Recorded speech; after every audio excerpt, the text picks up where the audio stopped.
Your thyroid, your adrenals, muscles literally secrete hormones that go to your brain and impact your entire body physiology. Muscle can become healthier simply by moving. We don't think of muscles as endocrine organs. It's a huge oversight, a glaring oversight in the literature. You're giving me goosebumps because I'm thinking about some of the... You did?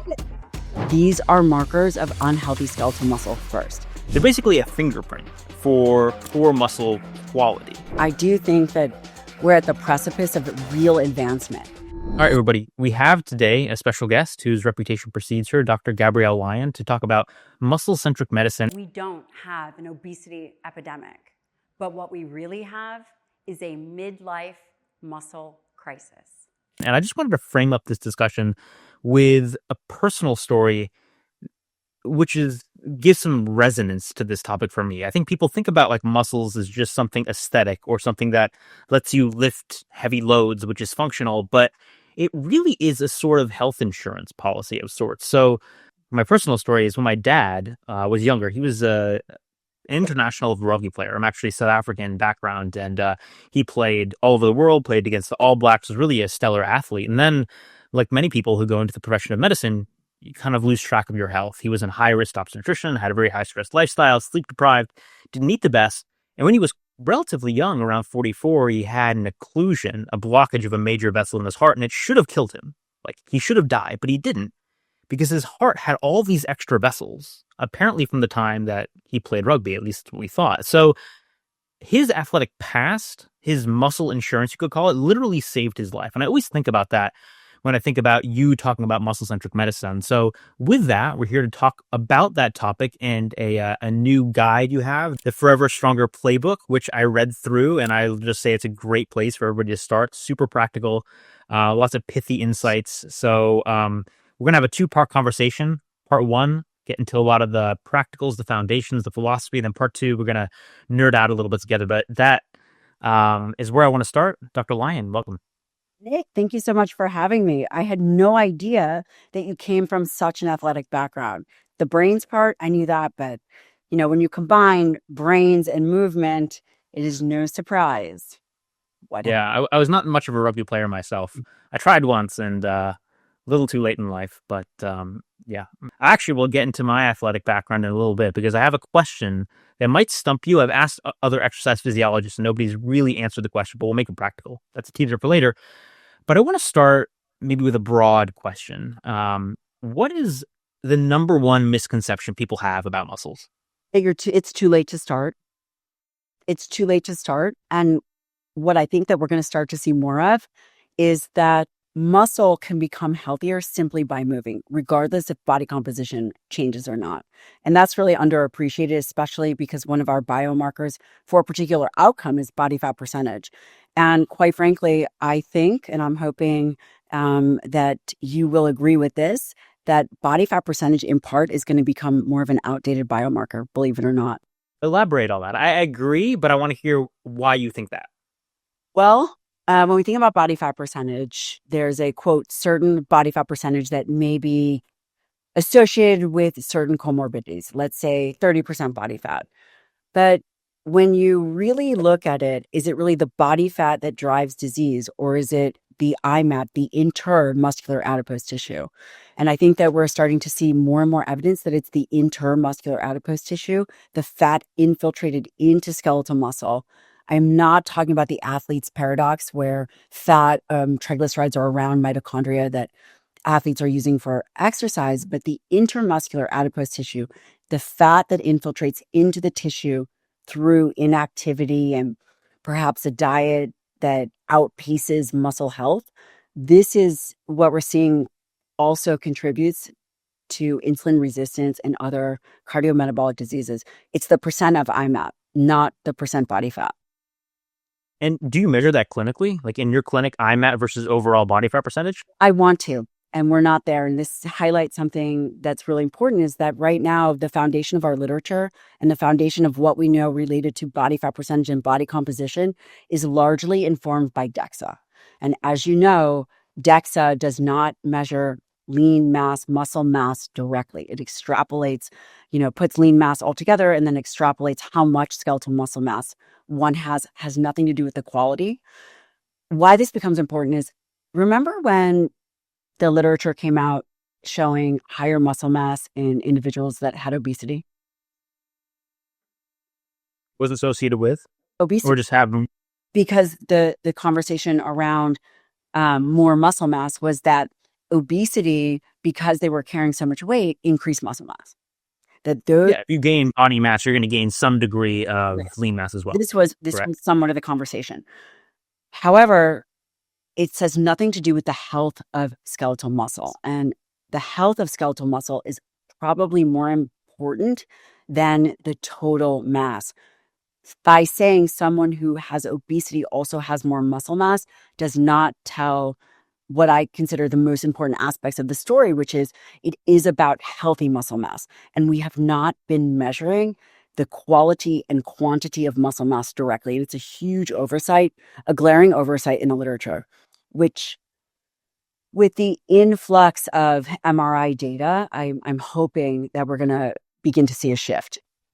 I really like what you're saying. It's like an added level of nuance. I think a lot of people probably resonate with the idea that, BMI is a weak proxy, but there's a broad literature on it. You go one level deeper, it's like, oh, it's body comp. But it's not actually just body comp, because the body comp, fat, and muscle each have two components that are really nuanced. Just speaking about the fat, like the distribution of fat matters. Is it visceral? Is it abdominal? Is it gluteal?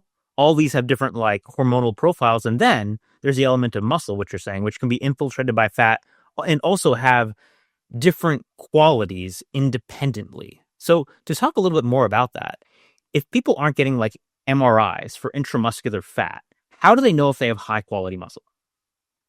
When we think about high quality muscle, the definition in the literature typically refers to strength. But I would say, as someone who treats patients and as a clinician, biomarkers like fasting blood glucose, fasting insulin, fasting triglycerides, these are markers of unhealthy skeletal muscle first.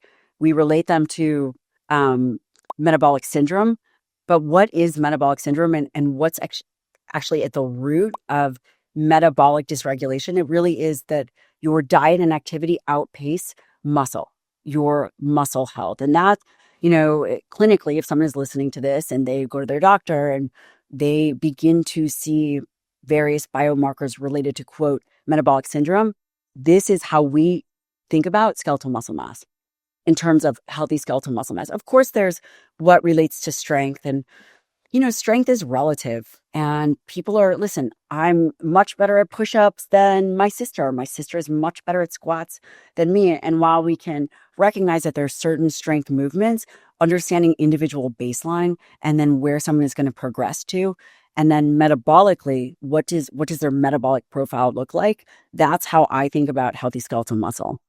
What I hear you saying is that, like, as a clinician and a muscle scientist, when you look at somebody's metabolic health panel, setting aside any sort of imaging of their body, when you see these markers of metabolic syndrome, the high triglycerides, the low HDL, they're basically a fingerprint for poor muscle quality. Fair enough? Fair enough. I mean, I don't know. I think you should take over my job, because that was an excellent explanation. And imagine this. We've built decades of literature focused on what we have to lose, which has always been centered around obesity. When the obesity epidemic happened, the conversation was all about highly processed foods and palatable foods, and that our calorie consumption, that this was the problem. Skeletal muscle and movement wasn't even brought into the equation, because at the time, muscle activity hadn't really changed, and people they didn't relate physical activity and metabolism and body composition. Huge oversight. And then the next, 50 years has all been focused on weight loss and how we need to tackle obesity, as if obesity in and of itself is the primary problem. I would argue that it's not. I would argue that obesity is secondary to unhealthy skeletal muscle. Whether it's liver becomes dysregulated and then muscle becomes dysregulated, at the end of the day, glucose disposal happens in skeletal muscle. This is the primary site for glucose disposal. And that becomes aberrant. Yeah. I guess the way I think about it, because everybody has their issue that they're more sensitive to, is we explain these things as like linear progressions, when really we're just describing one thread on what is a web. And what I hear you saying is that, like, muscle health and physiology is an underappreciated string on that web. And even as I hear you talk about the cultural focus on like what we focus on, it's occurring to me in real time why culture is so resistant to have this shift towards muscle-centric medicine, because we are so weight and calorie focused. And my understanding of the literature is exercise, especially resistance training, isn't necessarily good for weight loss. And so the conversation can very easily stop there. Oh, just get your calorie, balance managed, lose weight, and that's going to improve your health. And muscle gets sidelined because, the push-ups you do probably aren't going to make you lose much weight, even if they're improving your health. And it's harder for your individual person, patient, to get biofeedback on how the exercise is actually improving their health. When I hear you say this, I really can relate, and I want to take it a step further. We talk about how resistance training exercise isn't great for weight loss. And then as we think about it and we think about what is muscle's role in health and wellness, in body composition, in outcomes that we care about, one of the things that is always said, and I hear this all the time, is that you put on muscle mass and muscle is more metabolically active. And that's why, we should train. And the reality is what you're pointing out is very true. At rest, muscle is not very metabolically active at all. It might burn 2 to 3 calories or 2 to 3 grams of carbs per hour. Muscle at rest burns primarily fatty acids. It is not an extraordinarily metabolically active tissue. The part where muscle really plays a role, from my perspective, is that it's a voluntary choice. When you engage in physical activity, whether it is resistance training or endurance, you now have the ability to increase calorie consumption, increase energy expenditure because of your input into this organ system. And frankly, it's the only organ system under voluntary control. Now, skeletal muscle from a body composition perspective, again, is it a weight loss aspect? No, but over time, when we think about the body composition aspect, it really is focusing on skeletal muscle is ultimately what is going to move the needle. Again, yes, for power, for strength, hypertrophy, but from a metabolic perspective and even a brain health perspective. So as you know, I did my training in geriatrics at WashU. I was a geriatric nutritional science fellow. And one of the things that we saw was that as body composition changed, we saw brain function change. We also saw brain volume change. And those that engaged in more physical activity had better looking brains. So your training's in geriatrics. Mine's actually in neurodegenerative diseases. So a little bit of overlap there. Alzheimer's Now and I know why we Parkinson's. like each other so much. See? Yeah. And I was actually reading a paper. We'll get into it in part 2 a little bit deeper, but now that you bring it up, it was looking at what differentiates Alzheimer's brains from other brains. And it's not really the amyloid. People hear about amyloid and tau, Right. but there's a resistance factors. There are some brains that are loaded with amyloid and they're fine. And it's not clear why, but this study was looking at as a key energy molecule. You probably know of it from geriatrics, NAD. We can get into NAD in part 2, but basically it's important in like most energy metabolism networks, mitochondrial metabolism, carb metabolism, fat metabolism, beta oxidation, yada, yada. And Alzheimer's brains had deficient NAD levels, but even brains with similar amounts of amyloid load, if they had higher NAD levels, cognition was typically fine. Now, where I'm going with this is when they looked at things that predicted higher NAD levels, independent of age, what popped up? VO2 max and lean mass. The reason I bring this up is because I think there's like 2 things we're both highlighting here. One is it's not just about like what your muscles do in terms of, say, burning calories, but their functionality, but also that there's this endocrine aspect. They're not just mechanical levers or like moving your bones as levers. They are secreting hormones like anything else in your body. Your thyroid, your adrenals, muscles literally secrete hormones that go to your brain and impact your entire body physiology. And I think that is an element of muscle-centric medicine that is just grossly overlooked because we don't think of muscles as endocrine organs.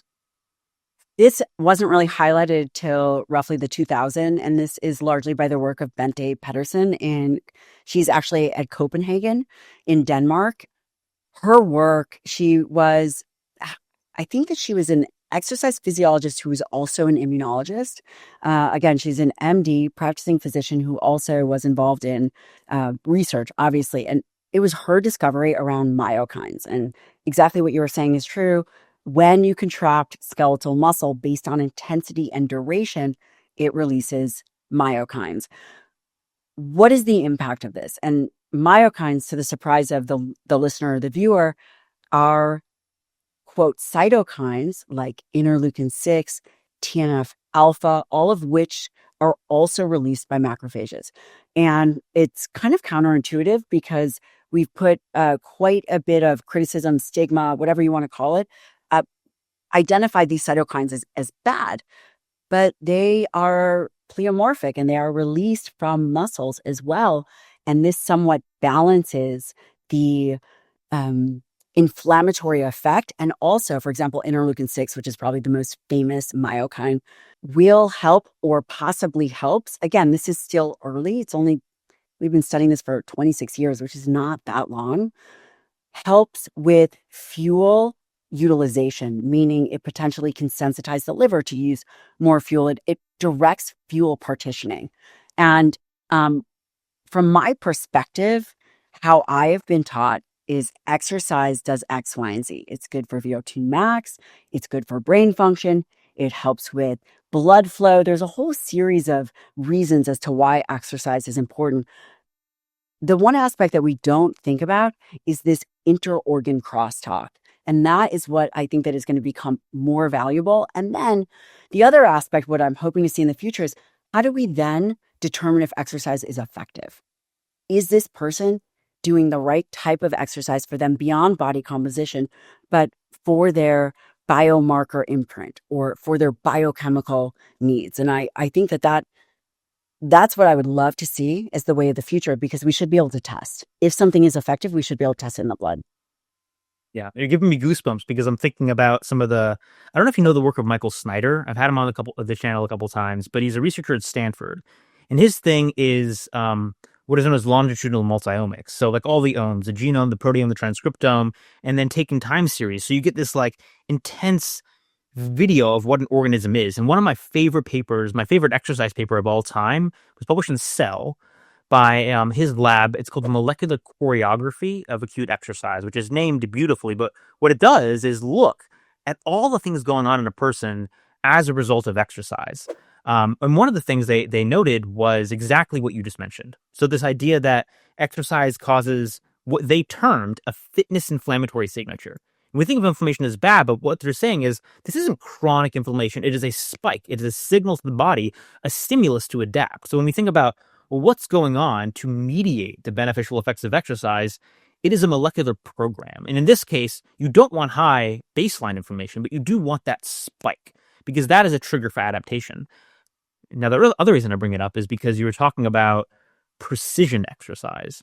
And based on what somebody's baseline is, it was very interesting. They were able to show how gene expression patterns changed. So there's this one beautiful graph. I remember it back from like when I read it in 2020. It's 6B. And it's showing exercise induced gene expression changes.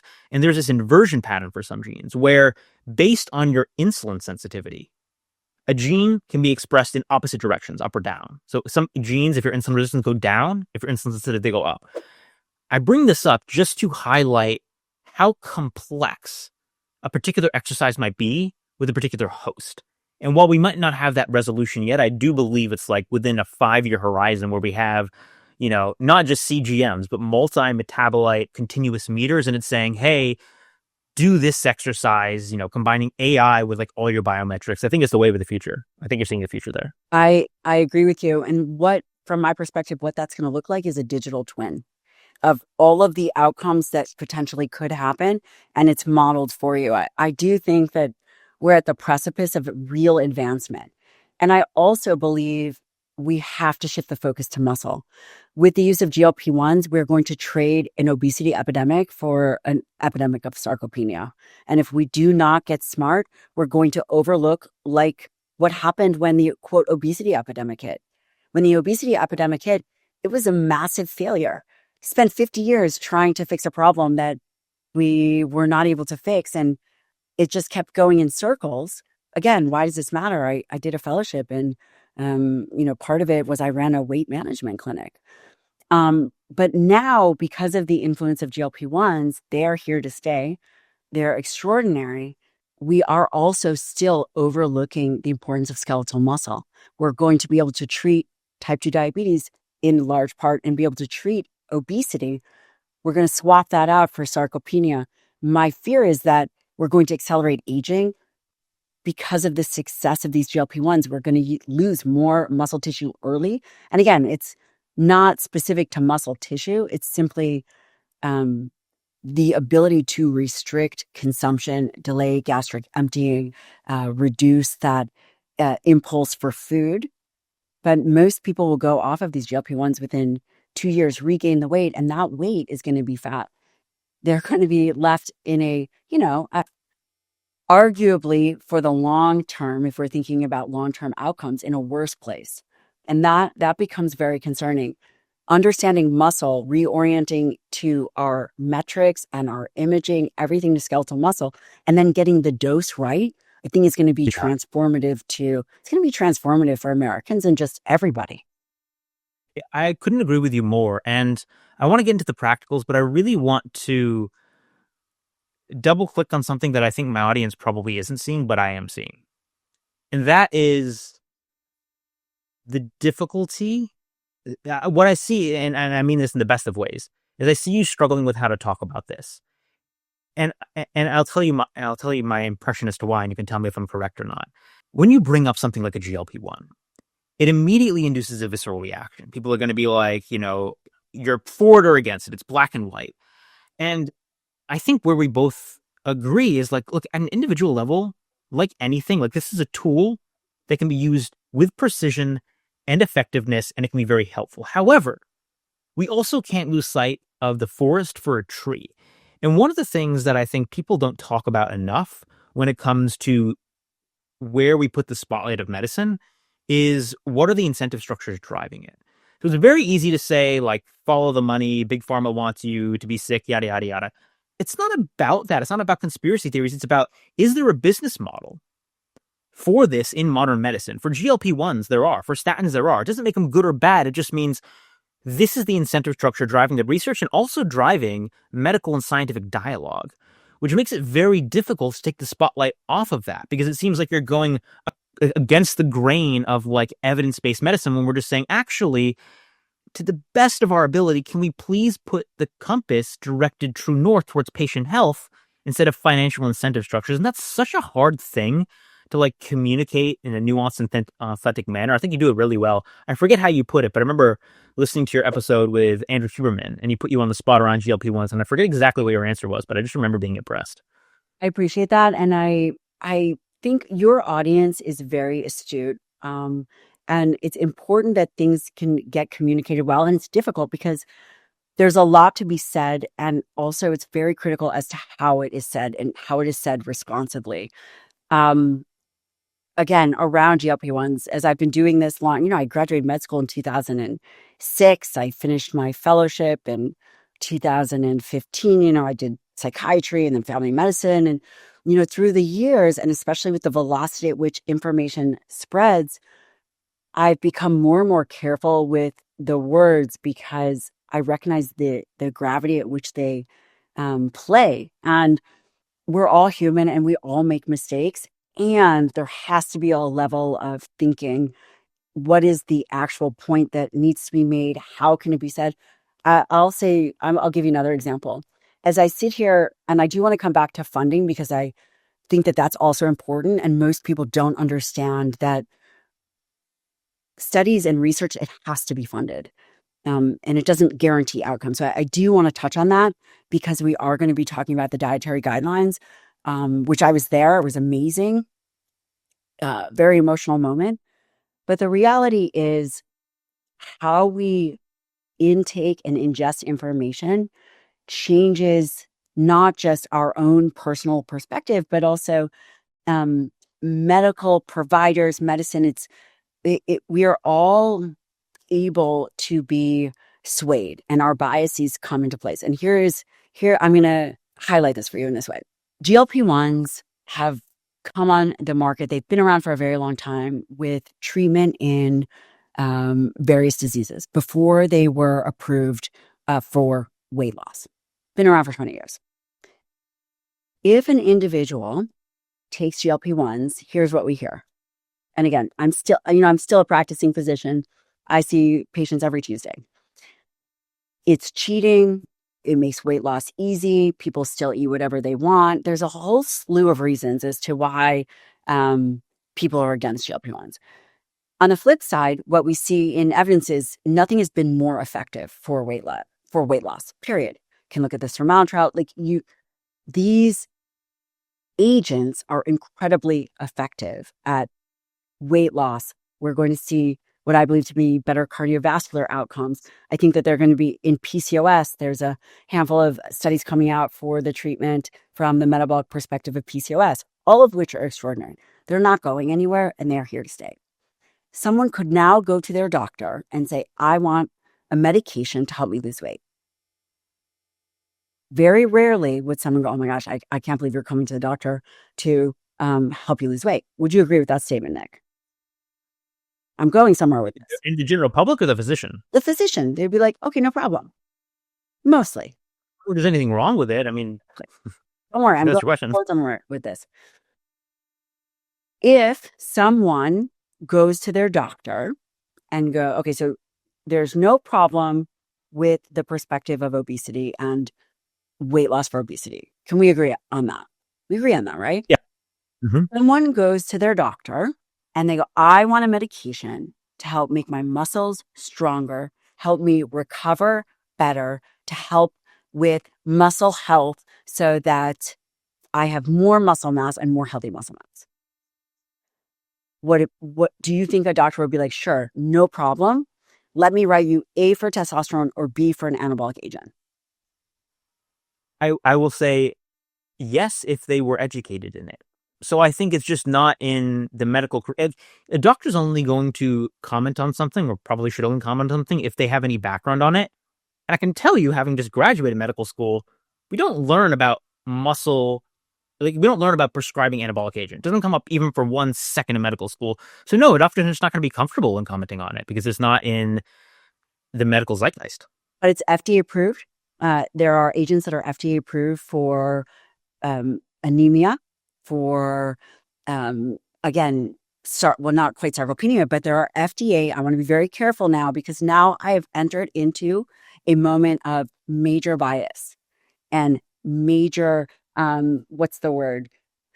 judgment, right? As soon as one says now anabolic agents that have been used for the treatment of HIV from cachexia, muscle wasting HIV, and saved many, many, many lives, these anabolic agents have been used either off-label or they have FDA indications.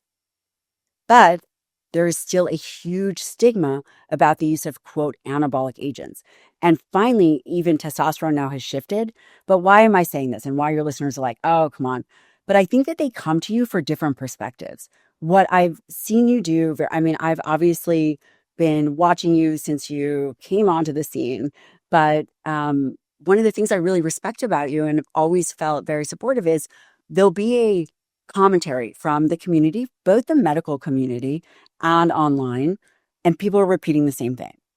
And then you come in and you go, okay, well, here's my evaluation on LDL.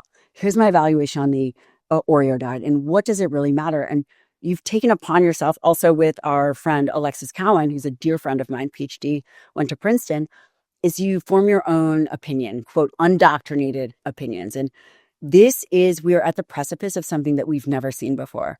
And this is a long-winded way of saying, why did I write a playbook? As a quick little bonus and extra value for you, Gabrielle is generous enough to give away 5 signed free copies of her Forever Stronger playbook to members of the Stay Curious Metabolism community. All you have to do to enter, and there is a challenge, is you need to read a new letter that I wrote on the mTOR muscle paradox. Some really weird stuff on how muscles age and how to slow or maybe reverse it. So check that out, leave a comment, and that will enter you to win a free copy. Why did I write a playbook for muscle health? Because we're going to need it.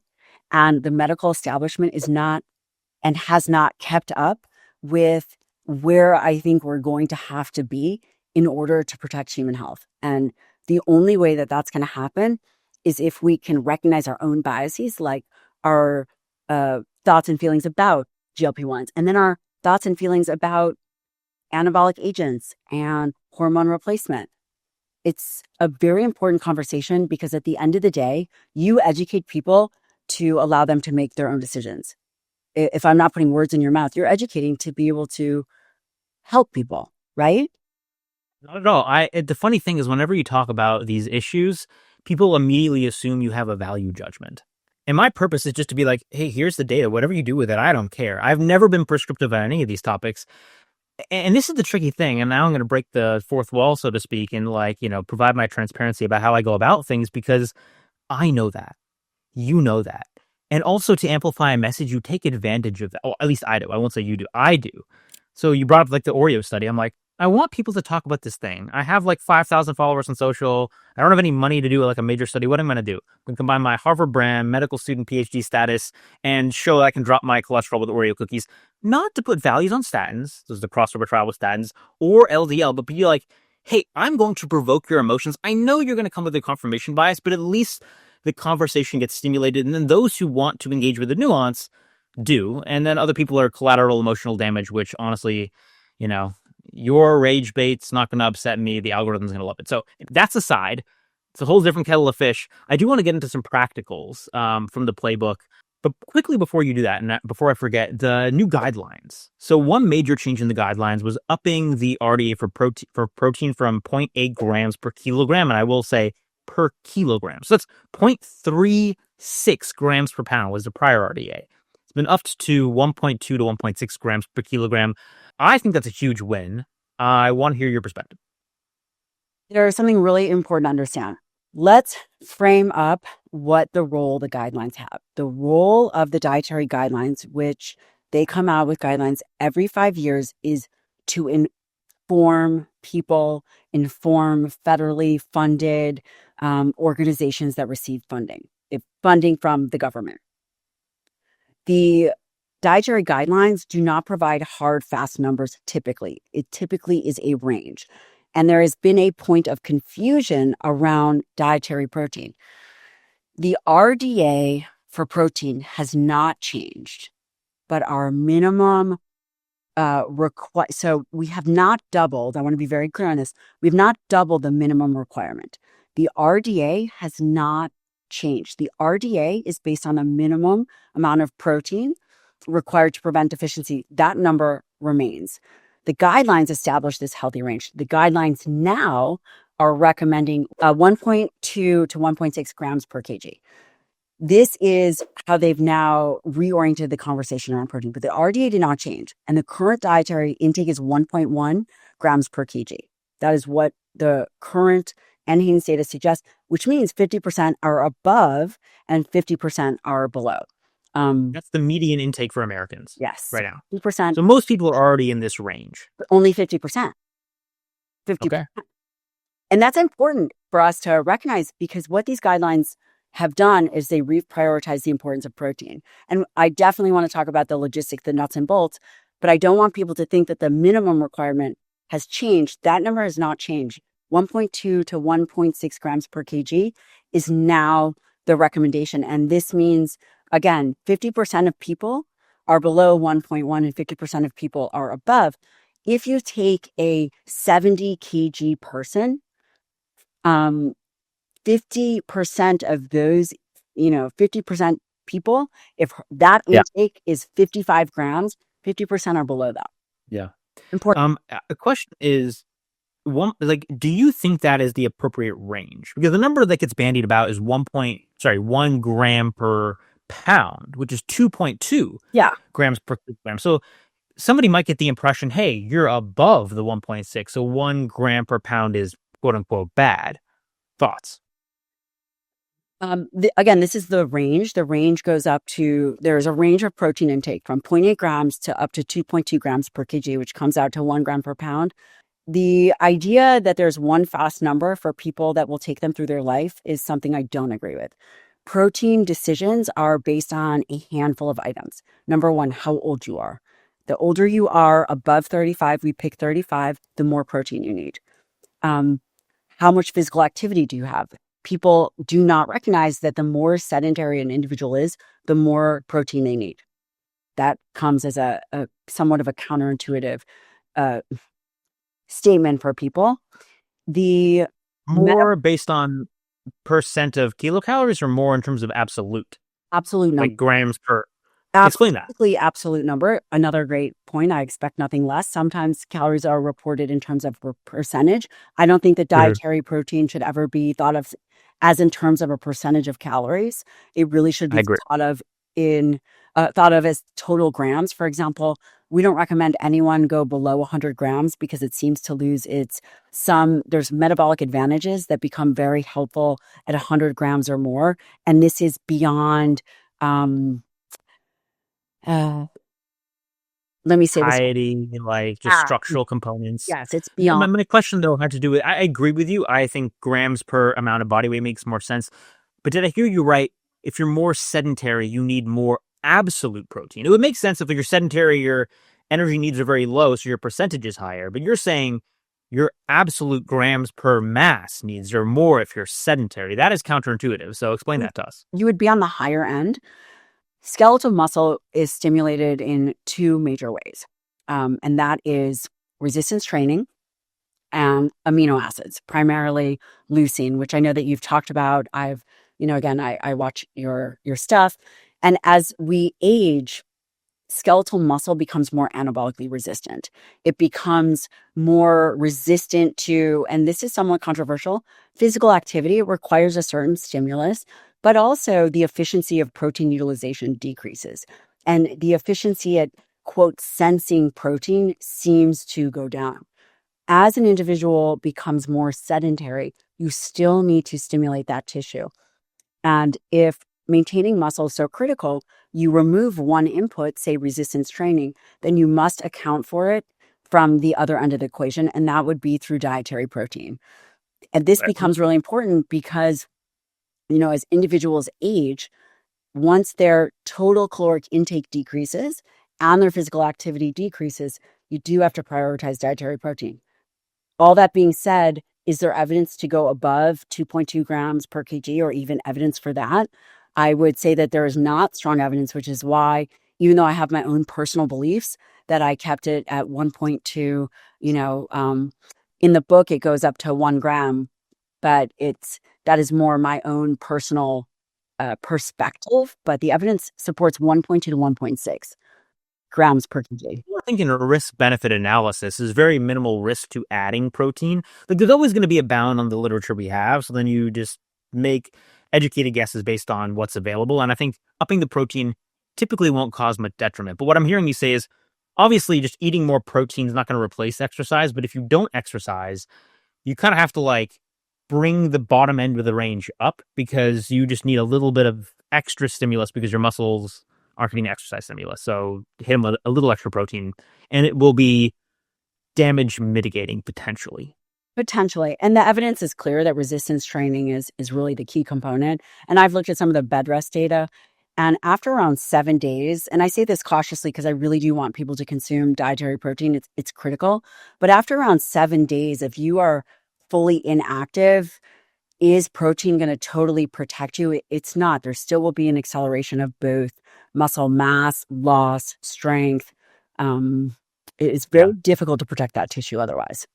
Yeah, no. I had a knee surgery once, and I had to be on bed rest for my one leg for over a week. And just watching my quads, like I was a marathon runner, just shrink day by day. It was terrible, heartbreaking. Terrible. But I want to go through a quick rapid fire series, and then we're gonna get onto part 2. But what is your MVP protein? Even setting aside just total grams, your go-to protein source for people. Lean beef, because of the food matrix. Again, you and I talk a lot about protein, but really we're not, quote, eating protein. We're not eating a little side of saturated fat. We're eating whole foods. And lean beef is definitely my go-to, and same with my family. What's yours? Mine, sardines, I've always loved seafood, but I think that there is something in particular about, I just take sardines as a whole food, tons of micronutrients, and then the omega-3s, which is, are muscle healthy and heart healthy and brain healthy as well. So that's probably my go-to. Although I realize it's not everybody's cup of tea. Doesn't make you popular on an airplane, I'll tell you that. It doesn't make me popular at home either. I don't know if you know, I don't know if this is my sardine experiment video, but I did this sardine experiment where it was my major food source. A lot of really interesting metabolic things happened, but one thing is I developed sardine scent, and I don't mean my breath. I mean like volatiles coming out of my skin, even when I was like fasted, had brushed my teeth. And my girlfriend was very upset. You smell like fish. Like you smell like you're sweating the smell. And I've had other people since replicate this. Like I didn't coerce them to doing it, and they're like, yeah, my spouse is not happy with me. So it's a limiting factor on that particular experiment. That was the big downside, but otherwise I like sardines. So I don't know. I don't know what happened with that. But okay. Next question. What are your opinions on junk protein? And what I mean by that is we're kind of living in the protein maxing era where everything has protein, like protein Starbucks, bunch of protein bars. And a lot of them, I mean, they even market themselves as like only what's necessary. And then they're filled with like, frankenfats and artificial sweeteners.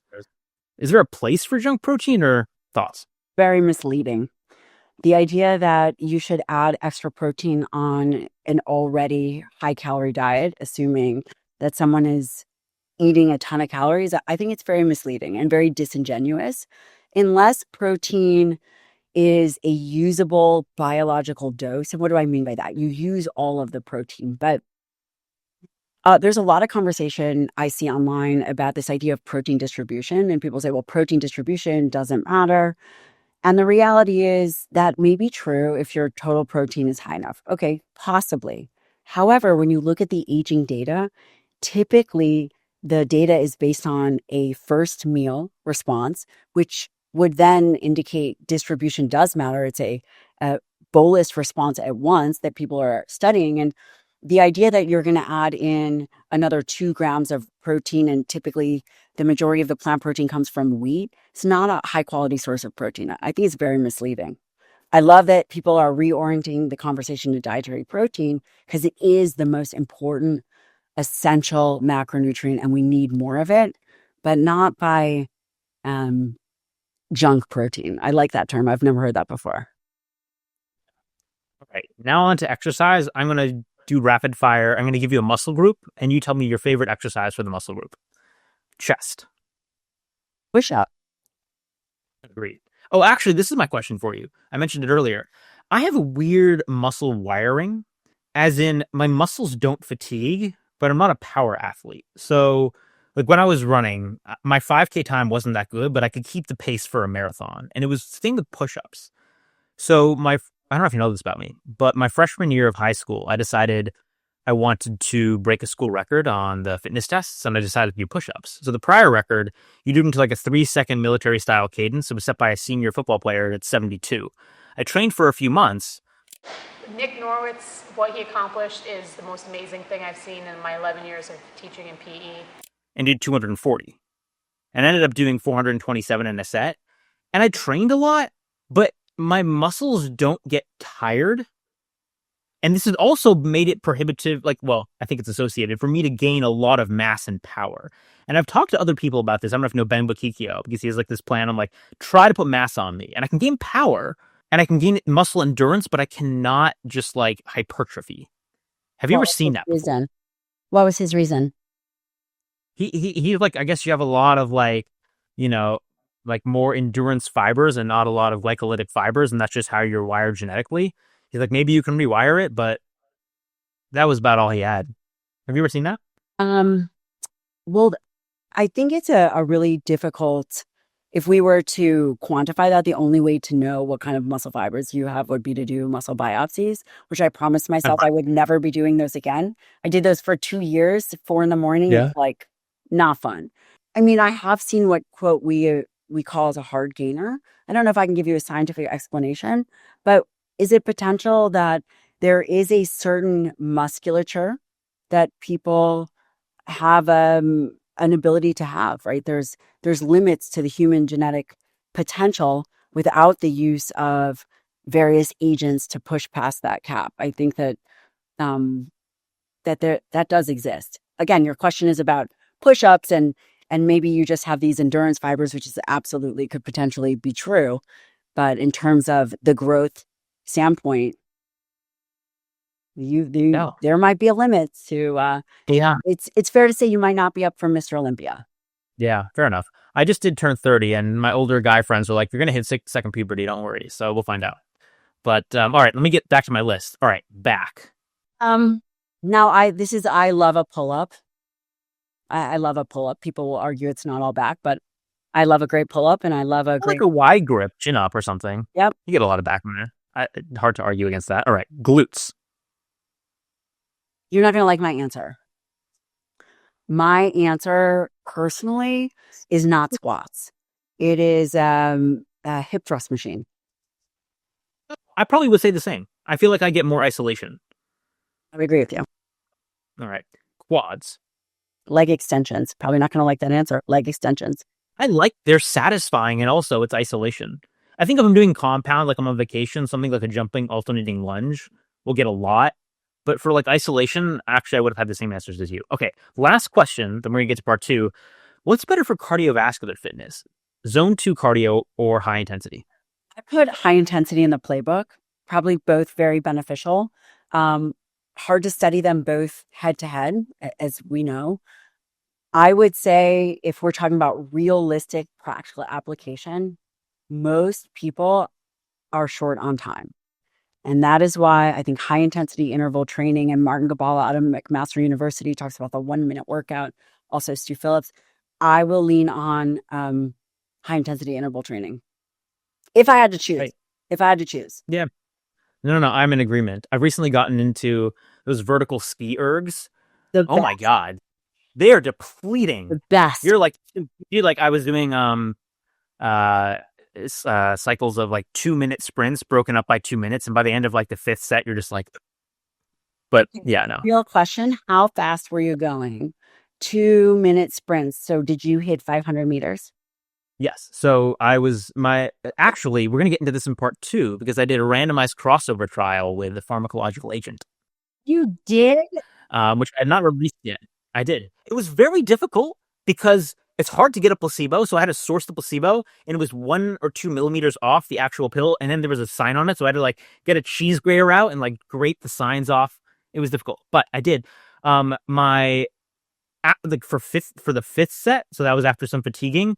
I was doing like a 152, 500 pace.